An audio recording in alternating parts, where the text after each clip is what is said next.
Welcome to Illuminati Silver. We tell you the truth about silver. Today is Saturday the 2nd of January 2021. And yesterday we published our gold and silver weekly update and promised to publish today our gold and silver price forecast for 2021.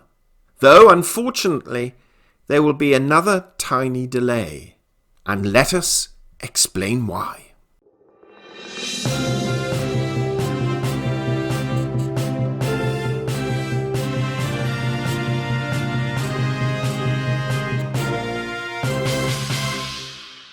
Yes, yesterday we published our gold and silver weekly update for the week ending the 31st of December, and also during the course of the week, 5 other important videos, including Brexit signed, sealed and delivered, $28,000 Bitcoin, gold and silver consolidates, though that is well out of date, and we'll let you know why in a few moments, $20,010 gold in 2021 according to BNP Paribas, where BNP Paribas Bank forecasts a gold high of $2,010 in 2021, and 2021 investments, Bitcoin, equities, gold and silver, which would you choose? And we've placed links to all of these videos below. Now, we have predicted how we see gold and silver prices moving this coming week in the weekly update, and the important data we were drawing your attention to, with quite a heavy focus towards the latter part of the week, though, frankly, there is significant data being published each and every day. Now, we were putting our finishing touches to our gold and silver price forecast for 2021 when we received an email from one of our contacts at the Bank for International Settlements. The email was fortunate because it reminded us to take into account the provisions of Basel III when it is to be completed by January 2022, though many will be implementing it from March of this year onwards. Now, the reason this is important is because markets will be preempting this introduction much earlier, and therefore this will have an influence, potential influence, on the gold price. So let's put into perspective the background behind this, why it's important, both for bullion banks and the price of gold. And it is important that we apprise you of this before we actually publish our forecast. So, bullion banks are generally a division of investment banks that provide services specifically around precious metals. They can be market makers with activities such as clearing and trading, or they can finance gold businesses such as miners, refiners, and mints. They use proprietary gold, client gold, or leased gold from a central bank and other entities. However, holding gold on the bank's balance sheet is not the same as holding cash. It's more expensive and therefore requires the bank to earn a return sufficient to justify holding it.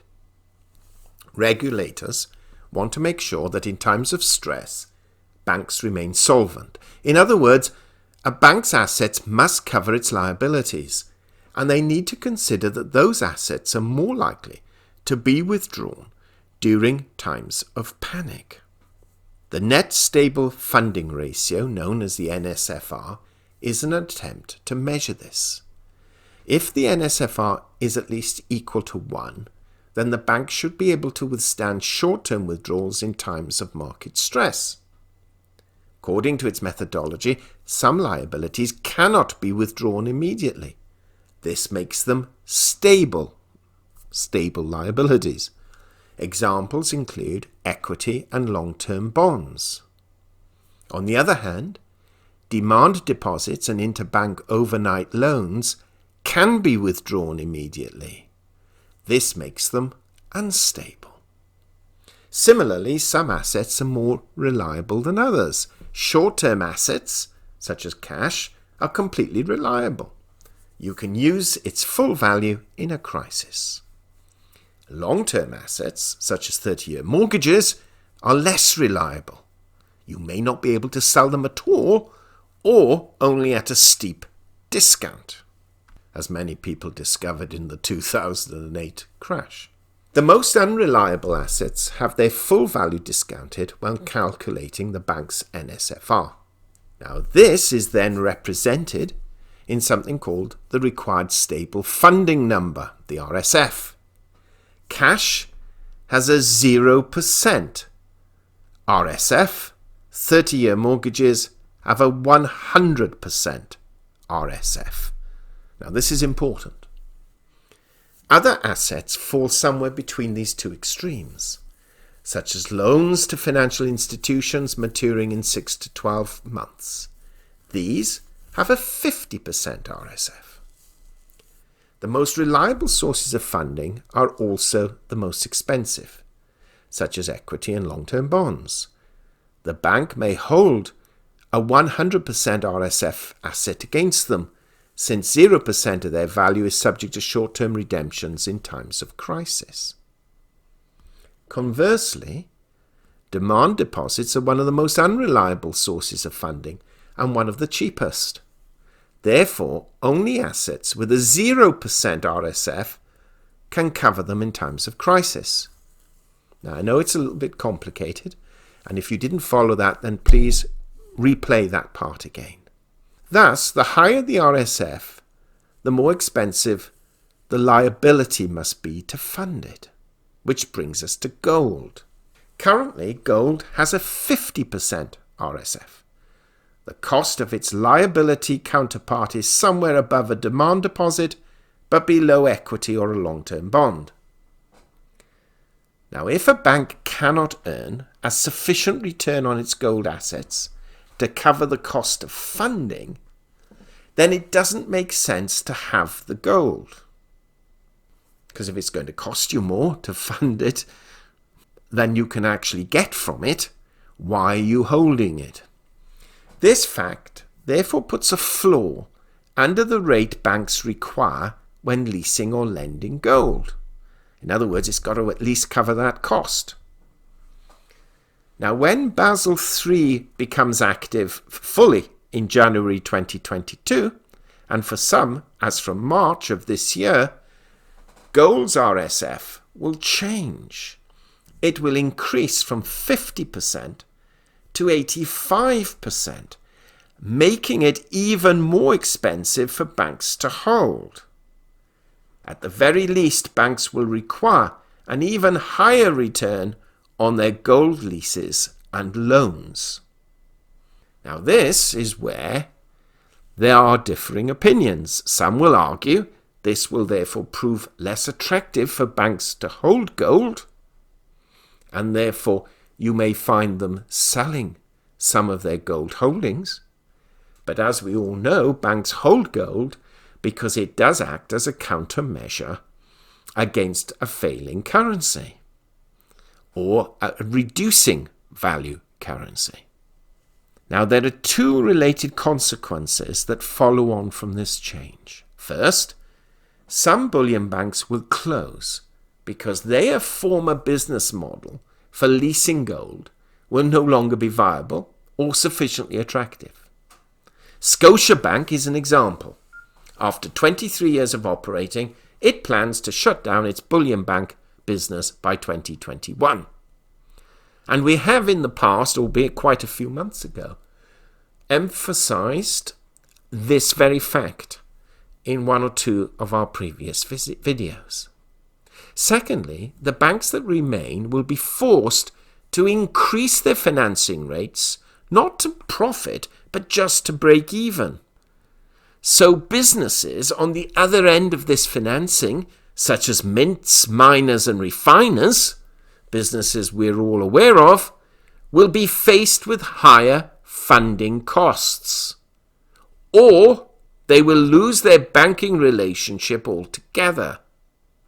Now, these are often low-margin businesses, so any increase in interest expense will eat into an already slim profit margin.